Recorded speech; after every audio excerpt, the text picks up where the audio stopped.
Welcome into the Steelers Talk mailbag this week. Wild card week here. I think that there's going to be some very interesting and spicy questions on this week's mailbag Q&A. So let's get right into it here. But first, do me a favor right now. Click that subscribe button to join the most interactive Steelers community right here on YouTube. 100% free. We do these mailbags every single week so that you guys can have your voice heard right here on the channel. We also have multiple live shows every single week so you guys can interact with us live here on the channel. So if you want to join a community of just about 45,000 true Steelers fans that are passionate about the black and gold and have conversations with them every single week to expand your Steelers knowledge, this is going to be the place for you. So click that subscribe button right now.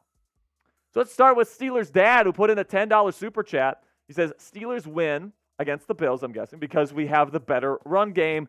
Their best runner is Josh Allen. So the reason why I think Steelers Dad is saying this is because he's predicting that this game, because it's going to be super cold, because it's going to have winds in Buffalo at like 25, 30 miles per hour, it's going to be really hard to throw and kick the football on Sunday. So it's really going to come down to which team runs the football more effectively on Sunday afternoon. And the Steelers' run game has been super hot lately, right? Najee Harris, 2 straight 100-yard performances. Jaylen Warren has been great all season long. I think if this game comes down to which team has the better run game, then I don't think it's a competition here. I think the Pittsburgh Steelers win on Sunday and advance to the divisional round. Then we got one here from William Pastor here. Says, with TJ Watt out, do you think or changes of winning our chances of winning are slim? So I don't think – so here's what I'll say about TJ Watt, right? Steelers are 1-10 all time without him on the field when he's been out injured, all right? That is a terrible record. And the last time the Steelers played the Bills without TJ Watt was last season where they lost, I believe it was 38-3 was the final score in Buffalo.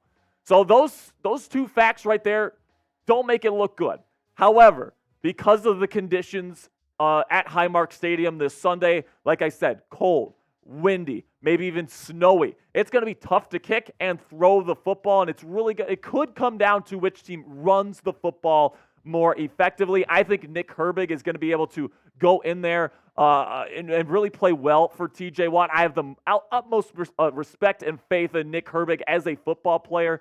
That strip sack that he had against Seattle just a couple of weeks ago was absolutely phenomenal, taking on a double team with an incredible finesse move to get to the quarterback in under 4 seconds. This guy is a tactician. This guy is a professional edge rusher. And although he's not TJ Watt, I do think he's going to do a good job on Sunday. And the rest of the NFL world is going to know Nick Herbig's name by this time next week.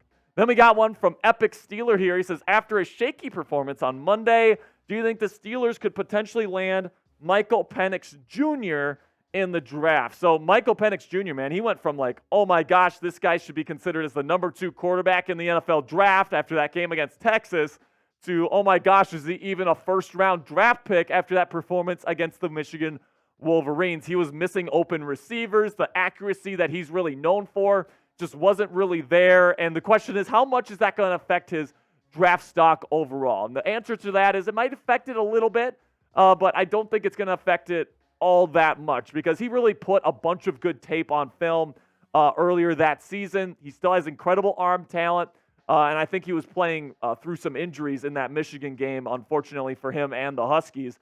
But I do think Michael Penix Jr. is somebody that's probably going to go in the top 10. Might sneak out just a little bit, but I do see him as a first-round draft prospect. I do think the Steelers, if they want to draft him, will have to trade up in the first round in order to get him. And at this point, I think they'd rather go with Kenny Pickett than trade future draft assets to trade up for a guy like Michael Penix Jr. But let me know what you guys think down there in the comment section. If you could choose between these 4 quarterbacks right here, which one are you rolling with in 2024? Type MR for Mason Rudolph, type MP for Michael Penix Jr., JF for Justin Fields, or type KP if you want Kenny Pickett. This is going to be the pinned comment on today's show. So at some point during this video, YouTube will throw you an ad break. When that happens, go to the top of the comment section and find that pinned comment and answer today's question. All right, so the next one here, another one from Steelers Dad, says, if Rudy takes us to at least the AFC Championship, should we consider making him QB1 next year? Absolutely yes. All right, I do think this. because if you make it to the AFC Championship, that means that you are beating not just the number 2 seed, but also the number 1 seed, the top 2 seeds in the AFC this year on the road in consecutive weeks. And if this kid is able to pull that off, that would mean 5 straight wins in a row. I'm guessing the quarterback rating would still be incredibly high, given the fact that you have to put up points to beat these football teams. So, yes, I think if you get to the AFC Championship, I think Mason Rudolph, you have to at least consider keeping him on as the starting quarterback for 2024, which is going to be easier said than done because the more he wins, the higher his contract is going to be because he's a free agent next offseason. Then we got one from Kenny Pickettsburg here, and he says, Isaac Seumalo hasn't given up a single sack yet this season. Should we consider extending him this offseason? Now, I'm having a hard time thinking of exactly what the terms of his contract are. So he's still got 2 years left on his deal. So I'm not sure if now is the time to extend him. I mean, maybe it is. If you need to add a little bit of cap space or whatever, you can restructure him. But yes, I want Isaac Seumalo to be a Steeler for as long as he's still productive. So he's been really good this year. A little bit of a slow start, actually. But then he really came into his own about a quarter way through the season. He's been one of the best offensive guards in the National Football League since then. James Daniels has really come on in the second half of the year as well. I think the guard situation is really good here in Pittsburgh. I think Broderick Jones is going to be really good in the future as well, especially as a run blocker. So really, they've got some pretty decent pieces here on the offensive line when you're the Pittsburgh Steelers. And when was the last time we could really say that? I mean, goodness gracious. I mean, we've got some good pieces here. You get another tackle, and you get a guy to replace Mason Cole. This could be a pretty darn good offensive line heading into 2024. Now, before we get into the rest of this week's questions, I want to tell you about our friends at Fanatics, and they have Joey Porter Jr. jerseys for sale on their website. If you guys ever watch our watch parties and I'm wearing jerseys on here, those are Fanatics jerseys. They're super high quality.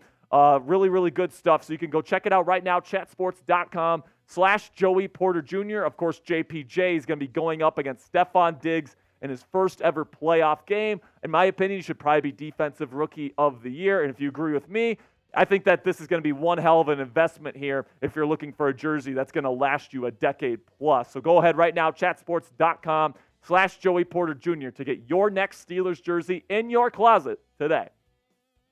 Then we got one from Dominic here. He says, Jack, do you think the Steelers should go after Nate Wiggins or Mims, offensive line from Georgia, for their first pick if they are not there? If they're not there at their pick, who should they pick? Okay. So if I have to choose between the two, I'm probably taking, without knowing anything when it comes to free agency or anything like that, I'd probably go Nate Wiggins. All right. I like Amarius Mims. I really do. But I think he's very similar to Broderick Jones, where like they're more like, I believe, run blockers than true pass blockers. I want somebody that's maybe more attuned to pass blocking than Mims. If I'm looking for an offensive lineman, maybe someone like a Jordan Morgan out of the Arizona Wildcats would be a pretty decent option for me. But man, Nate Wiggins, maybe a little bit slender. You know, he's going to get bullied around a little bit in the run game if he doesn't put on some meat. I mean, look who's talking, I know. But we got Nate Wiggins. Right, he's got incredible recovery speed. He's got great coverage ability. Really like Nate Wiggins as a prospect. That's probably who I'd go with. Then we got one from Troy44. He says, have you gotten into any film on Iowa cornerback Cooper Dejean? I hear he could be a good fit for us. Now, I think Cooper Dejean could be, out of Iowa, could be a great fit for anybody, right? In my opinion, Brian Branch of the Detroit Lions is right up there in the running for Defensive Rookie of the Year with guys like Devin Witherspoon and Joey Porter Jr., and Cooper Dejean, in my opinion, is the Brian Branch of this year's draft class. This is a guy that can play outside corner, nickel corner. He can even play safety for you if you really need to. And this is somebody that's an extremely hard worker. He did have a major injury this year, though, so I think the medicals will be big for him. But I really do think this guy is going to be something special in the league, and it'd be really nice if he went from the purple or from the black and gold there in Iowa to the black and gold right here in Pittsburgh, PA. Then we got one here from Brian Hagan. Brian Hagan. Brian Hagan. And he says, do we get Kool-Aid in the draft? I can't believe I said Hagan again. I honestly, I cannot believe it. Apologies to Brian. I've said his name wrong probably about 200 times. F. Sperry in the comment section. But to answer your question, Brian Hagan, Kool-Aid I would absolutely love. Kool-Aid McKinstry as a Pittsburgh Steeler. I mean, not only is it one of the coolest names, no pun intended, in the National Football League immediately when he gets drafted, but I also think he's got the skill set that we're looking for. Long arms, physical, good run defender. He's got great recovery speed. Played in the SEC against NFL competition, right? So I think that Kool-Aid McKinstry, somebody I've definitely got my eye on, and by the end of this process, he might be my number one cornerback prospect to look for and target for the Pittsburgh Steelers this year. All right, so now before we get to the rest of today's questions, which NFL draft prospect do you have your eye on? Okay, so I have my eye on guys like Cooper Dejean, guys like Nate Wiggins, guys like Kool-Aid McKinstry. What other guys are you keeping your eye on here as we get to the early process here of the NFL draft season? Then we got one here from Christian Andujar. And he says, I think the Steelers can beat the Bills. We can beat the Ravens because Lamar's 2-4 against the Steelers. Lamar absolutely stinks against the Steelers. And this is what we've been saying, Producer Coop. We said it on our live show after the Steelers clinched the playoff spot.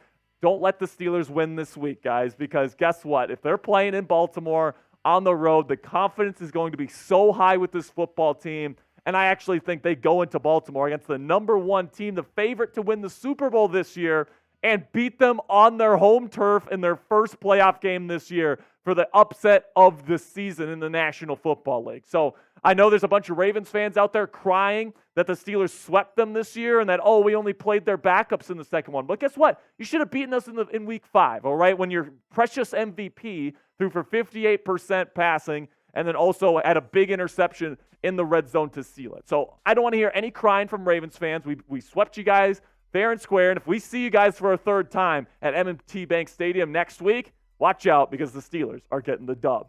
Then we got one from Ben's Randomness here. He says, if Mike Tomlin leaves or if we fire him this offseason, which won't happen, by the way, could we potentially grab former Titans head coach and former Steeler Mike Vrabel?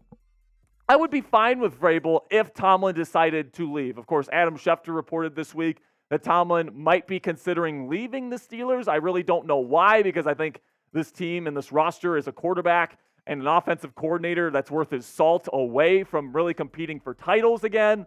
So I don't think Tomlin is going anywhere. It doesn't really seem like something he would do. But if he does go down that route and Mike Vrabel wants to come to Pittsburgh, I think that Vrabel is exactly the type of guy with the exact amount of charisma that you need to be able to fill the shoes of somebody like Mike Tomlin, who of course has completely ruled this city for the last decade and a half plus. Then we got one from Chive. Says, what are your thoughts on the Steelers bringing back punter Brad Wing? Could he replace Pressley Harvin III this weekend? We were actually talking about this earlier, Coop, that they're bringing back Brad Wing, who of course had the come-in relief of Pressley Harvin earlier this season when he was injured. He's back on the practice squad. So what does this mean? Does this mean that Wing might be coming in to replace Pressley Harvin because he hasn't had a good season? I don't know. All right, I don't know the answer to this question just yet. Maybe by the time this video comes out, we'll have an answer to this. We're filming this on Wednesday, by the way, on the live show. But all I'm going to say right now is if you're Pressley Harvin III, you better watch your freaking back because Brad Wing is coming. So let me know down there in the comment section who should be the starting punter for the black and gold here for the wild card weekend against the Bills. Type PH for Pressley Harvin III or BW for Brad Wing. That'll be it for this week's mailbag Q&A. Thank you guys so much for submitting your questions, watching until the end of the video. Make sure you guys click that subscribe button right now to join the most interactive Steelers YouTube community. And of course, on Sunday, we're going to be having our live watch party starting at 12 p.m. Eastern time. So make sure you join us and watch the Steelers beat the Buffalo Bills on Sunday.